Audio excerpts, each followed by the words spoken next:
قسم دانشجو به خدمت برخواست کردم و خدمت حربی آمدم. این حال در قسم حربی 07017 ناحیه کشانیان خدمت میکنم. شرایط در خدمت خوب است. از کمیساریات حربی ناحیه دوستی دعوت شدم. مدت 4 ماه می شود که در قسم نظامی 07017 ادای خدمت نموده ایستادم.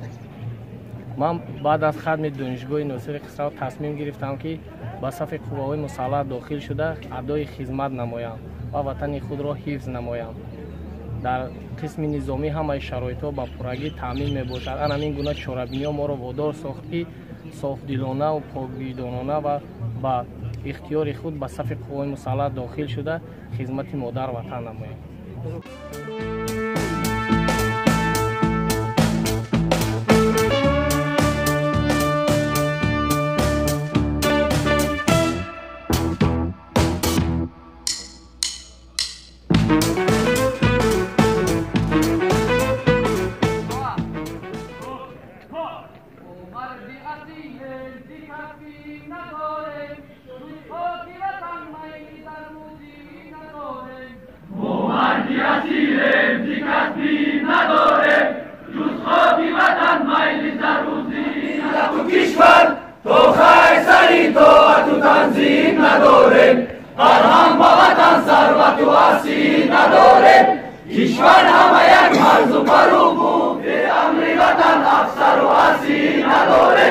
در راه وطن جان می‌دهیم از سر همت، زین پی دیگر گوهری تقدیم نداریم. در راه وطن جان می‌دهیم از سر همت، زین پی دیگر گوهری تقدیم نداریم. از بهر وطن خورده چو سوگندی صداقت، هرگز دیدن و حاجتی تعلیم نداریم. از بهر وطن خورده چو سوگندی صداقت، هرگز دیدن و حاجتی تعلیم نداریم.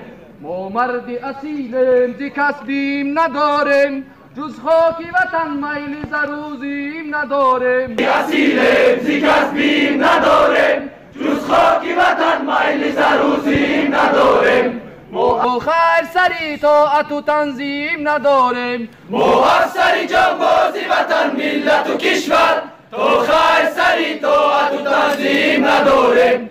کشور همه یک مرز و پرو بوم فضایش، در هم به وطن ثروت و اسیر مرز گیره بون بی برای